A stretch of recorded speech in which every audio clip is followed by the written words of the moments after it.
Okay, welcome back.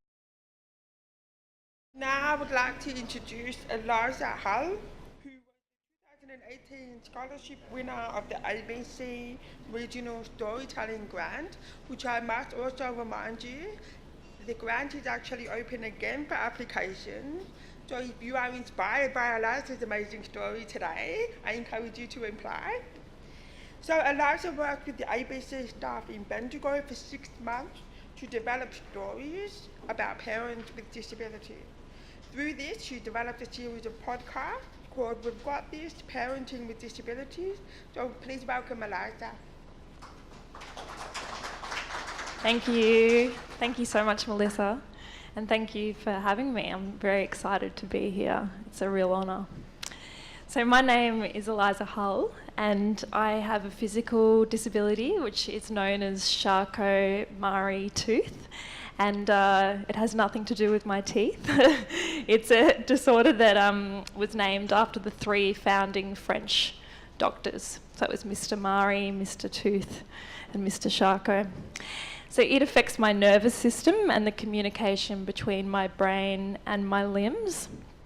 See, whilst I have been disabled since I was 5 years old, I actually haven't identified as having a disability until actually quite recently, in the last couple of years. If I'm completely honest, for me disability was something that I was afraid of. The word, I don't know, the association, and I guess the assumptions. I realised that I had a lot of internal ableism going on. So 5 years ago, I was pregnant with my daughter, and like most parents to be, I was both excited and nervous at once. Although as a person with a physical disability, there were added complexities in the mix. So internally, I was battling questions that were fraught with fear. I had questions like, would I be able to be a parent with a disability? Would the pregnancy be too hard for me? Would people judge me? Could I manage? What if my daughter inherited my disability? Because there is a 50% chance. So I guess at times my head was a whirlwind of anxiety. And I remember being given a huge pile of parenting books by a friend. There was all of the names, what to expect when you're expecting, Baby Wise, Baby Love, all of the titles that most parents get. But I realised that there were no mums like me in these books. I realised that I wasn't represented, and in fact, there were no parents with disabilities represented in these books. When I turned on the TV again, there were no parents with disabilities. I couldn't even think of any movie that represented disabled parents. And yet in Australia, there's roughly 18% of our households that has a parent with a disability. So I wondered, where were we? Where are we? My theory is that parents with disabilities are not represented in the media because there's still a societal view that people with disabilities shouldn't be parents. If we have needs of our own and require others to look after us, then how could we possibly look after another? There's this idea that we can't parent and therefore potentially shouldn't. In the end, becoming a mother enabled me to not only face my own internal fears and ableism, but also understand where these discriminatory beliefs had come from. I'm now a proud disabled woman. I'm a proud disabled parent. I accept who I am and love that I can offer my daughter a life where diversity in all of its forms is celebrated. I came to realise that for so long I had been fed a lie. I'd been conditioned to believe that disability meant that you were somehow less.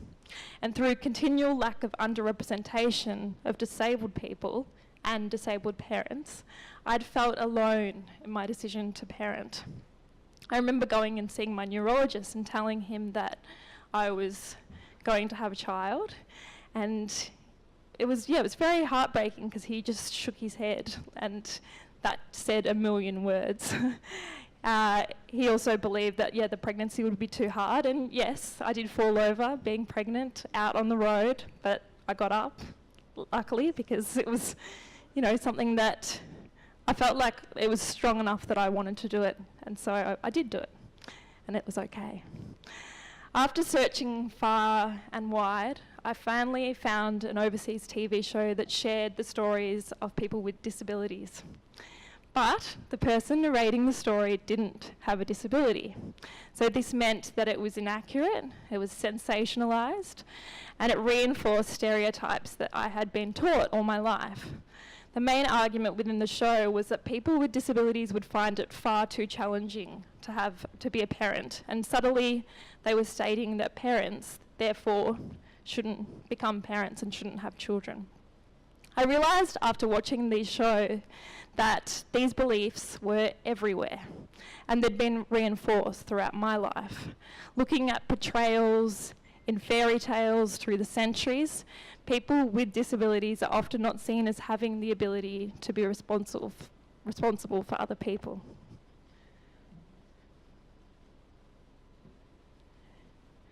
So I decided to start a project that set out to change this. I wanted to represent parents with disabilities in a way that accurately represented their lives. I didn't want to sensationalise it or make it inspirational or brave. I wanted to normalise it because people with disabilities are parenting.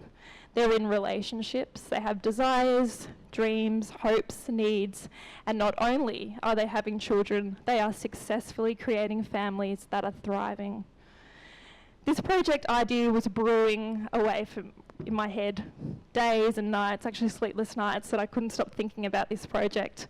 I started researching disabled parents. Instagram became my new friend, hashtag disabled parents, and I just was constantly searching and finding new parents. I even decided to start going out and doing interviews with parents. Luckily, at that moment, I saw that the ABC was offering the chance to develop a project. So I applied for the Regional Storyteller Scholarship, and I was the recipient for 2018, which is a scholarship for a person with a disability living in a regional or rural location in Australia. Right now, they're offering 2 more scholarships for this year, and they've been offered funding, I think, for at least the next 3 years for 2 people each year to be a scholarship recipient. Actually, I think, no, that's right. Sorry, I was wondering whether I've got the right slide on. Yes, I'm right. So during my time at the ABC, I was funded to travel around Australia interviewing a varied range of parents with disabilities, which eventuated into an 8-part audio series with Radio National Life Matters and feature articles and videos for ABC Life. The reaction has been overwhelming, with promotional interviews happening on the BBC in the UK, Channel 9's The Today Show, the 7:30 Report, ABC News Breakfast. And I think this comes down to the fact that people are ready for these stories, and I'm really proud that we've begun a wider conversation about what it means to be a parent with a disability in Australia. I believe that disabled people need to be given the chance to tell their own stories. We need more representation of disabled parents in the media in order to break down societal misconceptions. That's Deborah, who's a mother with dwarfism, and me on the Today Show. And I have to tell you, I was absolutely so nervous that I actually felt like I had an out-of-body experience when I was sitting on that couch. I was that nervous. But when I look back, I actually realised I did okay. So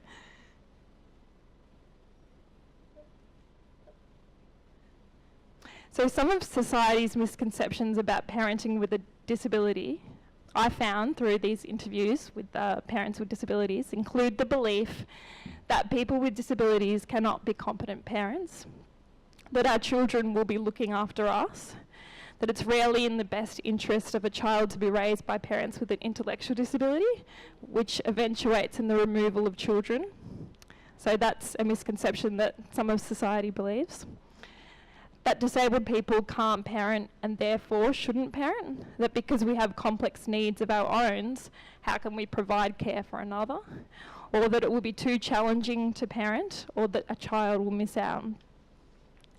All of these misconceptions meant that I found the most common barriers that each parent faced happen out within the community.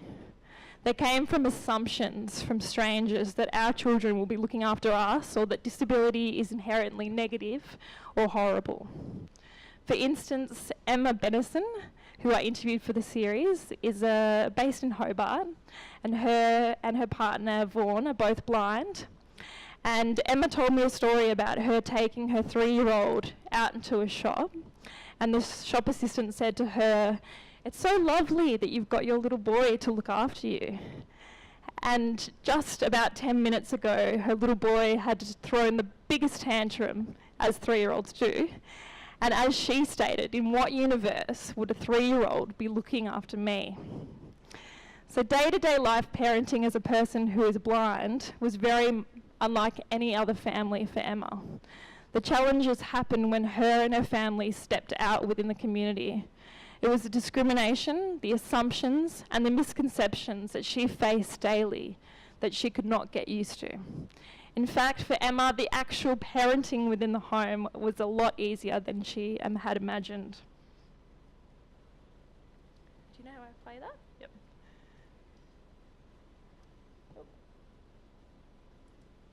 Oh, sorry, no, it's just up to Emma Bennison, that slide. The PowerPoint slide. No, the slide on the PowerPoint. Sorry, just on the PowerPoint. Yeah, and then I just have to push. Yeah. That's okay. Yeah. The actual mechanics of looking after a baby as a blind person were very straightforward. Like, none of the things I thought were going to be difficult actually were. Like, I had this sort of obsession that I thought bathing might be difficult. Well, it really wasn't. Because you do most of that stuff by touch anyway. Everybody I've spoken to just about seemed to think that changing nappies as a blind person would be incredibly difficult. But again, you know, you do most of it by touch. I know lots of sighted parents who change nappies in the dark and do it completely by touch. So that's Emma Bennison there talking. Other barriers that disabled parents face are the systematic barriers for parents with intellectual disabilities through child protection. I interviewed a mother with an intellectual disability, Amanda White, who constantly lived in fear that her 2 twin daughters would be taken away from her. She felt that she was always being judged. It was never based on how Amanda was doing at that given time. It was always this preemptive, constant fear that child protection instilled in her, that at any given day Amanda could lose her children. Amanda did have the support of her godmother, who was there if Amanda needed any sort of help. So this included if, say, Amanda needed some respite on the weekends, as any parent would need with twin baby girls. That would be hard work.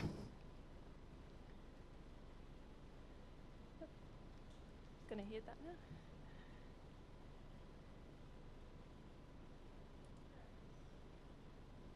I think the girls know.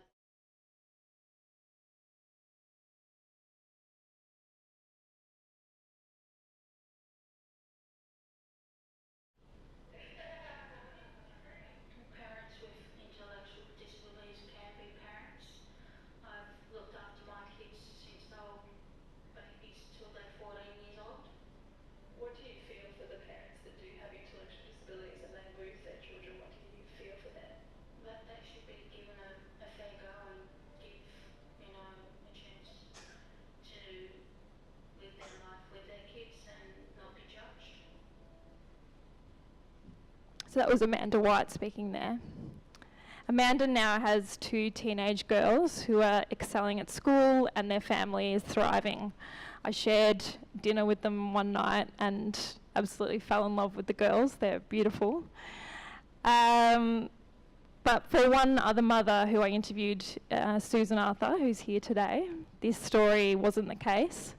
Unfortunately, Susan lost her child, and the child's paternal grandma is looking after her daughter.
kids in Australia.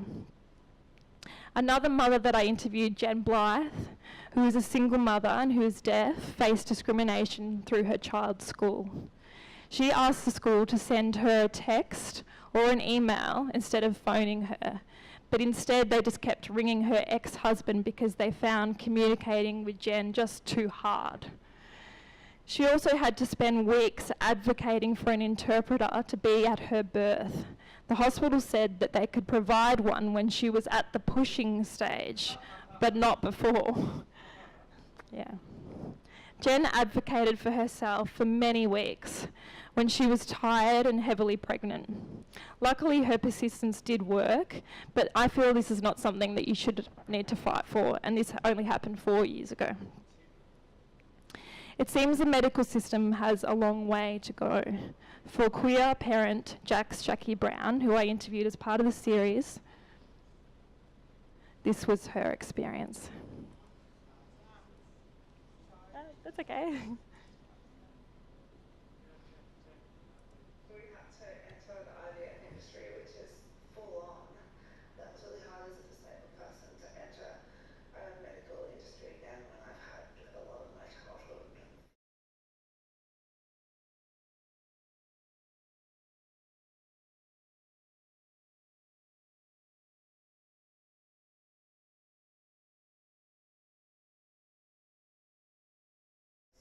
In hands wound, so we did reciprocal IVF.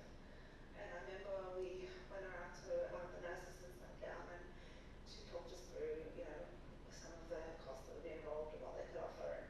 And she said that for an extra fee we can do genetic testing on you and any embryos. And I said, oh no, actually we've decided personally that we want to opt out of that. We're just going to accept whatever child we might be lucky enough to have. And she leaned across the table, put her hand on Anne's hand, looked her in the eye and said, this is your choice though. As though I wasn't even there in that moment. That's JACKI Brown. Each disabled parent that I interviewed had ways that they adapted their lives. For instance, two parents, Emma and Vaughan Benison, who are both blind, put bells on their children's shoes so they could hear them when they were walking around the house. Or single mother Jen Blythe, who is deaf, used a baby cry alarm which alerted her in the night with a flashing light, which she said was constantly a rude shock. Every night she said she didn't get used to that. Or Carly Myers, a mother with dwarfism, cut the change table's legs so that it was the right height for her. Every parent has their unique way of adapting their lives. Another mother that I interviewed for the series was Mandy McCracken, who is based in Kilmore. And she's an example of why representation is so vital. Mandy McCracken had a blood infection 5 years ago that ended up giving her sepsis. To save her life, she had both of her hands and feet amputated. And through acquiring a disability later in life, Mandy has found her role as a mother has shifted. But what she's learned is that representation is vital in teaching children about disability. And this is a video of Mandy.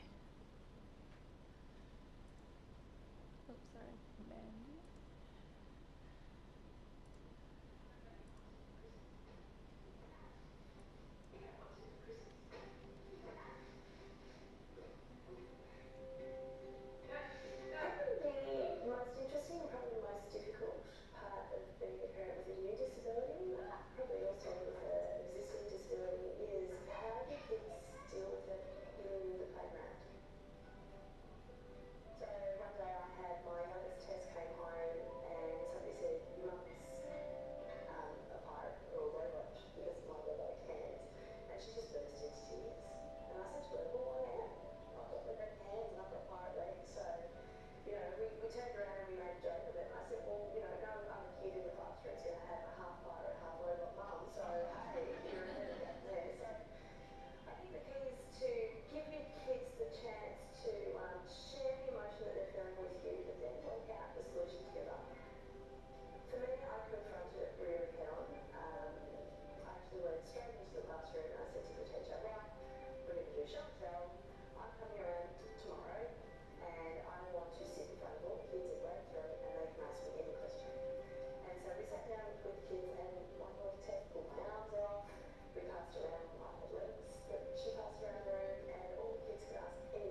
Great, so that's Mandy McCracken. So Mandy, as she said then, became a person again and not someone the kids should fear. Through these open and honest conversations and by letting the school children pass around her prosthetic arms and legs, they get to understand what it truly means to be a parent with a disability. I'd also like to share the experience of disabled woman Chanel McKenna, who's based in Brisbane, and I interviewed her as part of the series. When Chanel was 11 years old, she loved reading and listening to top 40 pop music. Since she was a baby, she has had cerebral palsy. When she grew up, she wanted to be a solicitor. She enjoyed school and had always been very academic. But suddenly and dramatically, her life was forever affected. Her mother agreed in unison with medical professionals and school staff that she should be involuntarily sterilised. She was taken without her consent to a hospital and a forced hysterectomy was performed. Chanel was only 11 years old and her choice to parent was forever stolen. Chanel emerged from the operation confused, scared and in severe pain. She had no idea why she was unexpectedly in hospital, and it would take weeks before she could sit properly. The enormity of this has caused Chanel lifelong emotional pain and physical trauma. Chanel is now 46 and is studying a health science bachelor degree. Chanel should have been able to be a mother if she wanted to be. How is it possible that her choice was stolen from her as a child? And how are we as an Australian nation still allowing the forced sterilisation of children?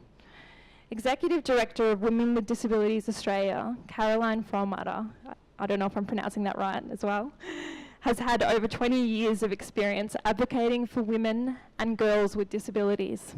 She states that the practices of forced sterilisation of women and girls with disability continue to occur in Australia, and these practices remain legal and sanctioned by Australian governments. When I asked her why, she states that it's the supposed burden of care that menstrual and contraceptive management places on families and carers, and the widely held societal attitudes that disabled women cannot be effective parents.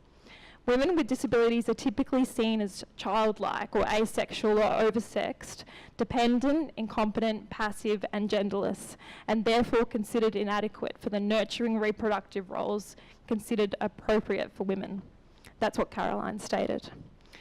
As Caroline states, for more than 15 years, the United Nations treaty monitoring bodies have categorically confirmed that forced sterilisation of children is a clear breach of some of the most fundamental human rights.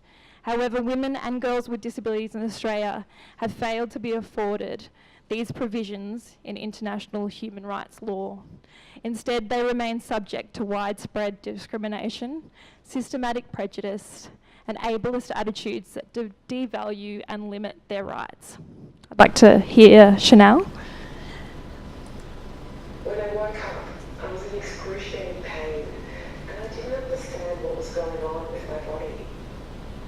It would take weeks before I could properly sit in my wheelchair again. The doctor was supposed to put dissolvable stitches in me, however, he didn't. When the nurse removed the stitches after 2 weeks, I felt like I was in a river full of piranhas biting at my skin just for the fun of it. I couldn't understand what was going on and why did I have to have this operation?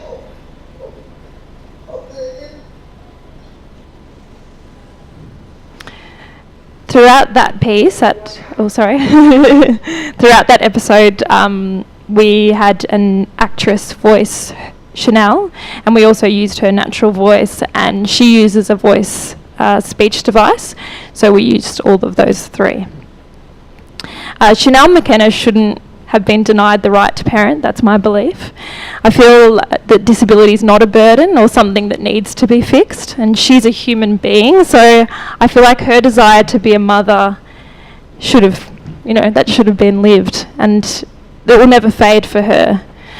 Her right to have a baby should have been undeniable. I felt it was important to include Chanel's story within the series because of disability. Her right to parent was stolen. Her story ended up being the most read article of the whole series. Would you care if we go back to the PowerPoint? Yep.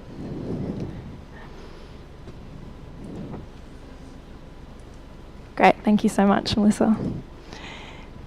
So I just wanted to share the impact that I feel this series has made. I believe that the series is being used to change the barriers that disabled parents face. Women with Disabilities Victoria are now using the series to inform their sexual reproductive health in workplace development. Organisations are using it to educate their staff. Disabled parents are now sending the series to their mothers group so that it can do the explaining for them, which I absolutely love. And the most important step is changing people's perceptions. I'll never forget the first email that I got just from the general public through my personal website when someone had listened to the second episode with Susan Arthur and Amanda White, and someone said, you've changed my mind. I now have a different belief. And that reiterated to me the importance of sharing these stories. And I feel really grateful and honoured that these people did share their stories with the general public, so I owe it all to them. The series is representing people with disabilities and hopefully making them feel less alone in their decision to be a parent.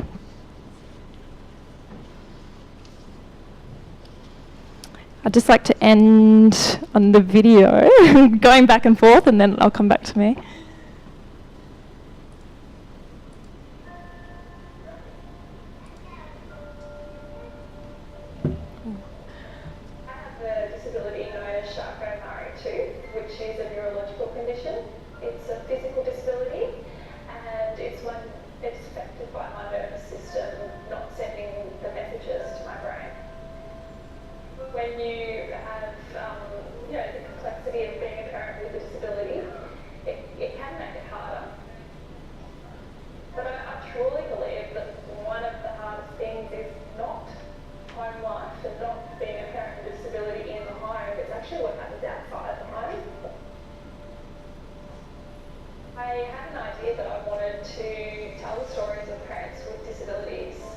This year I was the recipient of Regional Scholarship with the ABC, which has enabled me to travel around Australia to tell these stories. In all of the stacks of parenting books, there were no mums like me. That's what I set out to change in this series. I went to Hobart to interview Emma and Vaughan Benison, who are parents that are blind. They have 2 children that are sighted. They spoke about when the 2 children were toddlers and how they added the bells to their shoes so that they knew where they were. The concerns people used to label us was, how you going to make sure that the baby's clean, how you going to make sure that their nappy's changed appropriately, etc. And, that's just very easy to do, I feel. So, that quickly became clear to me that wasn't an issue. So one of the things that I was particularly focused on was how we were going to find ways and places of changing babies when we're out and about in public, because I certainly didn't want people to be staring at us and judging us and what have you, but I also wanted to make sure that my baby was appropriately taken care of. Times the teachers have assumed that they need to read to our kids because we won't be able to, and it's not until I've pulled out the braille book with the pictures or whatever it is that they've gone, okay, so that's not an issue. So it's just lack of exposure, really, and ignorance, born of fear that I think we are up against.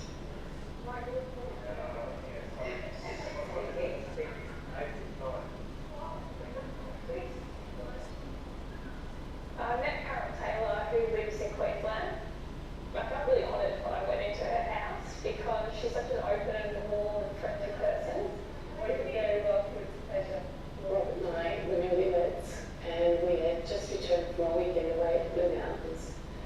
And on the way home, early in the morning, we hit black ice, and the car rolled, and on the second roll, the roof caved in and hit me on the back of the neck. and instantly severed my spinal cord. And it left me a quadriplegic, paralysed from the chest down, and with paralysed hands. And in that split second, my life was forever changed. She desperately wanted to have children, and after 15 IVF attempts, her and her husband ended up deciding to give up on the idea of having children, and then naturally they fell pregnant with their son. I had another nurse on another occasion when I was having some blood taken, more or less suggest to me that it was a little selfish of me to have, to pursue this, and isn't it hard on him, and isn't it hard on your husband? Almost made me feel a bit guilty. And in those early years, I wasn't strong enough to stand up and say what I'd say now. Even though most people wouldn't think that she'd be able to play with me being in a wheelchair, she used her tray as like an area for me to play with my toys when I was really little. I've never really known any other life without disabled mum, but I find it completely normal, and I know how to deal with things when I know that there's something wrong, so I just find it completely normal. For a very long time, I was confused as to what to call this series. I had lots of ideas, but funnily enough, I asked Vaughan, what he would say to people that may potentially question his ability to parent. And he straight after that said that we've got this. And it really hit home. It resonated with me. It felt like this is the whole journey of what the whole series was about. That in fact, we have totally got this. Anything, John? Hey, Eliza, look, if you're ready, we can start recording. Okay, great. I just realised how Australian I sound in that, with straight off the bat. Yeah. So, I wanted to finish by saying that I believe that we as parents with disabilities are successfully parenting, and representing this in part is breaking down societal barriers and misconceptions. Through more representation of people with disabilities, I feel we as a community are breaking down some of these stereotypes and beliefs. Now more than ever, there is talk about diversity, about sharing our stories, varied as they are. And representation, I believe, is vital in creating an inclusive society. Making this series, I learnt that through having a disability, parents give a beautiful and unique experience to their children. They grow up in a home where difference is embraced, not feared. So what would I like for the future? I'd like more representation of parents with disabilities on our TV screens, on our radio, in our movies. More conversations. I feel like the more we talk about our experiences, the better. Representation is vital in creating this society. I want us to be visible. I want disabled young people to see disabled parents on stage and on their TVs and think, if I want that, I can do that. Disability isn't a burden. It's not something that needs to be fixed. It's what makes this world so wonderful.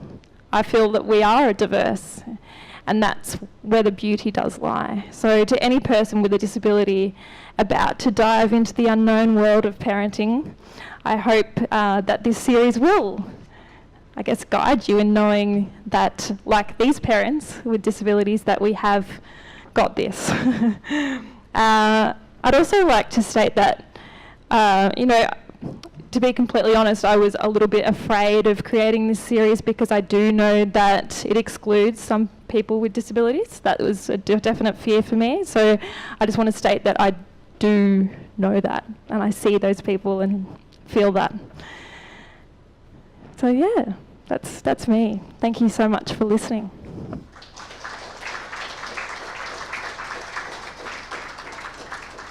Also, I'd like to say, if you do have a disability and are regionally or rurally located, the scholarship is open for anybody that has an idea, any sort of idea that they want to create for that with the ABC. So please do apply. Congratulations, Eliza. That's an amazing series. I think it's fantastic.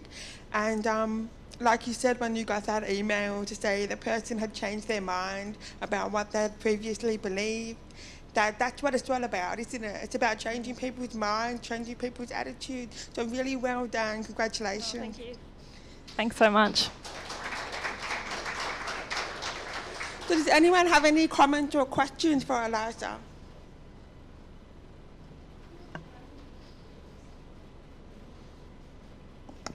Hi, me and my husband here, we've got 2 teenage boys. Oh, cool. And yeah, we're very proud of them.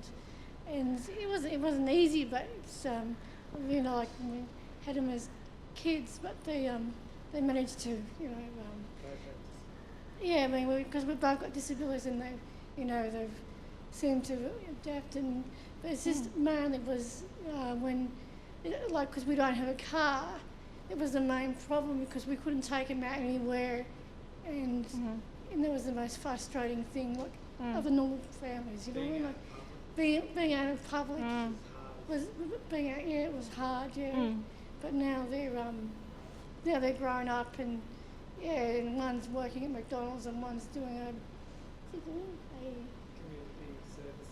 community services degree at Swinburne. Cool. So yeah. Great. Yeah, so it's Do you mind if I connect with you after and have a chat? Is that okay? That'd be Okay. great. Yep. Cool. Thank you. Questions or comments? No. Thank you very much, Eliza. Oh, you've got one? Sorry. No, I didn't see you. Maybe I'm talking a bit too much today, and you might be sick of my comments. But anyway, I'm a father of 3 children, and my wife is also deaf, so the both of us are profoundly deaf. And my experience was also that my parents are deaf. So I'm a child of deaf parents, and I'm also a person who is deaf, and I have 3 children that are hearing or can hear. So they've had that experience of their grandparents and their parents all being deaf. But one person you spoke about the problem not being within the home, it's actually being outside of the home that is the issue.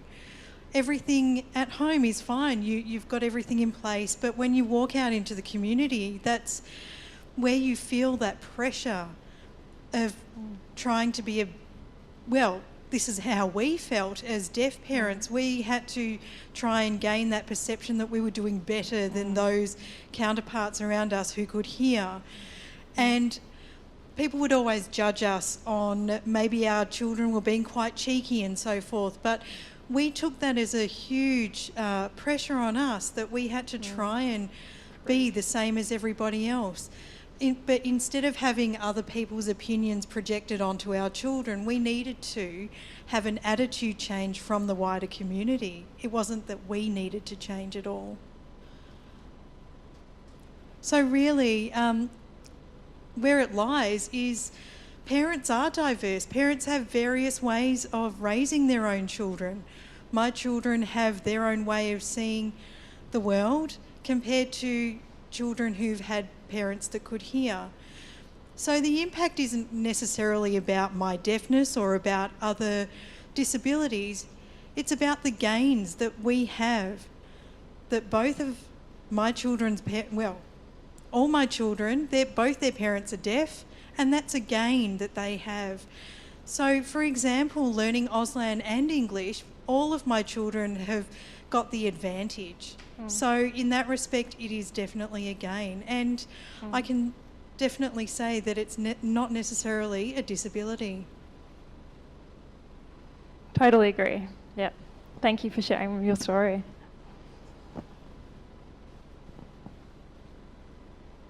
Anyone? Okay. Thank you very much. Thank you. And thanks again for having me and listening. I appreciate it.